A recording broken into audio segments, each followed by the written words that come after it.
Ito mga kabali, yung kay Aaron. Bali, ito yung pangalawa natin gagawin. Yan.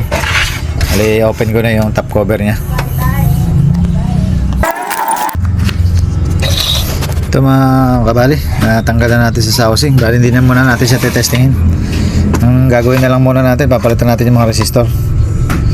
Mga may kalawang na isa. Tapos ano? Putol na. Tapos mga sunog. Palitan muna natin yung resistor, tapos lilinisin ko, marumi. Ayan.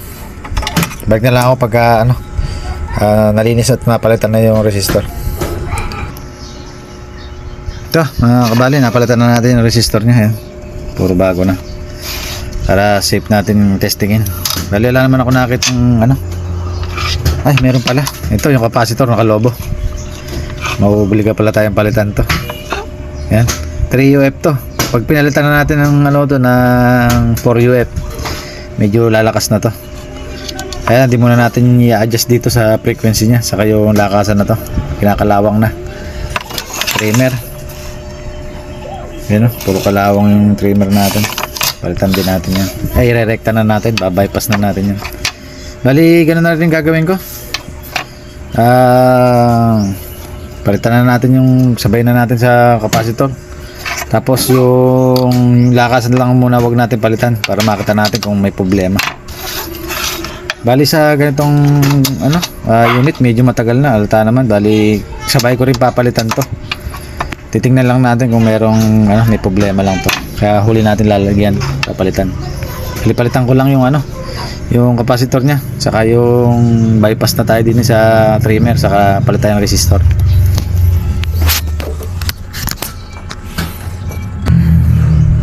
Ito mga kabali, ito yung pinalitan natin, nakalobo 3UF. Ayan, biyak sa ilalim. Ayan. So, yung trimmer inalis natin. Ayan. Bali, testing na tayo, tingnan natin kung tutunog. Bali, pagka hindi pa tumunog to, meron pang problema. Try natin. Sa test valve lang muna tayo. Tingnan natin kung under. Bali, kung nagkiklik yung relay nya, pero wala siyang reaction sa ilaw, wala rin siyang blower. Wala Bali, tingnan natin muna kung bakit wala siyang blower, kung bakit wala siyang reaction. Dito muna tayo sa sa input nya. Magtingin muna tayo ng parts dito, lalo na yung diode na to, baka sira. O yung resistor para sa pan. Tingnan natin lahat dito.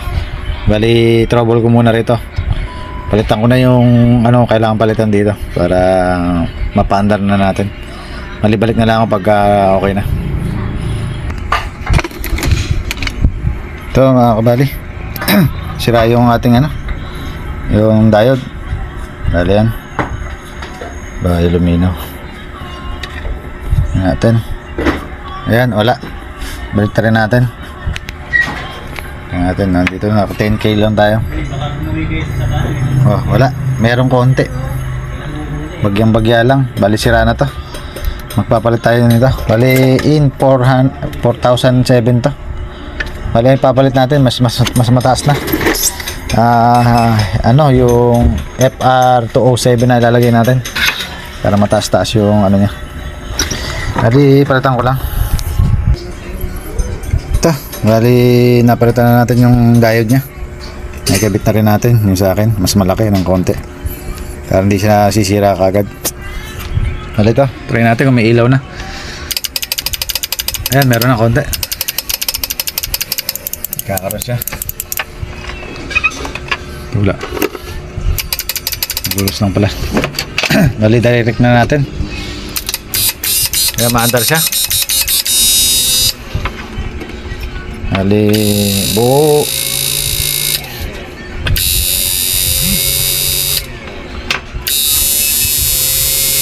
Medyo okay pa naman yung lakasan niya. Bali, sasabay na rin natin to para wala na maging problema badang huli. Lakasan. Try natin 2K kung kaya na niya dahil 4UF na yung nakakabit natin. Ayaw. Yan natin sa mahina. Kaya, ayan. 2K.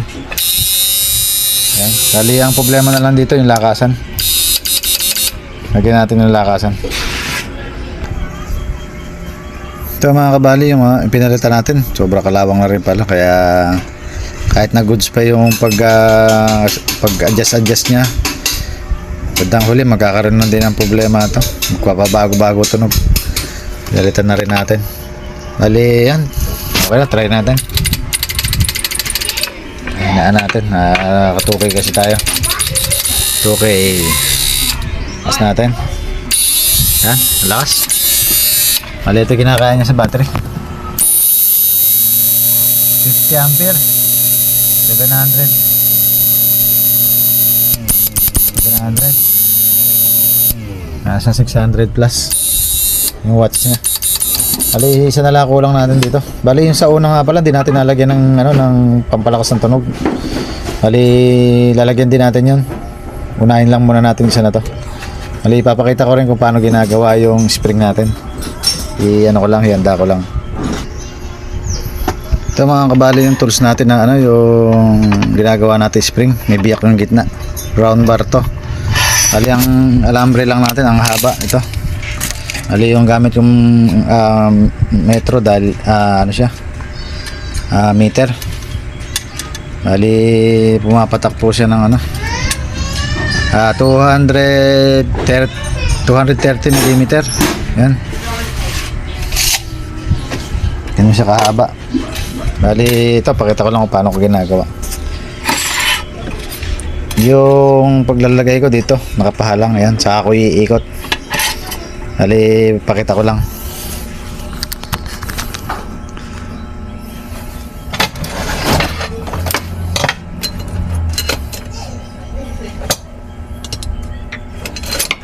Ay, ikot lang siyang ganyan.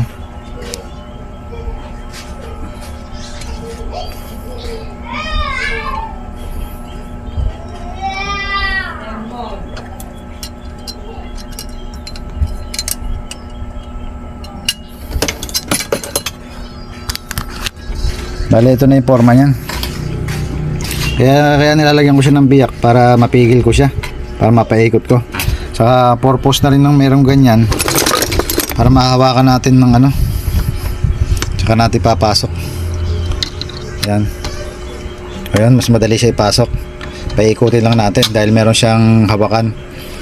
Pagka kasi bilog, wala ka tayong mahawakan. Baga, madideform na naman yung alambre natin pag sa gilid natin piniga. Ayan ang pampiga natin, yung gitna. Ayan, try na natin kung kung lumakas yung tunog. 1K lang natin. Ayan. Malakas na yung tunog. Pagka ganyan, kung medyo nahihina pa tayo, adjust lang tayo. Ayan. Alos ganyan na lang na magiging tunog dyan. Bali dito, okay din naman yung relay, hindi naman rumerekta. Marami tayo napalitan dito. Yung kanyang dalawang lakasan, saka capacitor, diode, saka mga resistor. Yan. Bali, sa problema nung unit na pangalawa na to, okay na.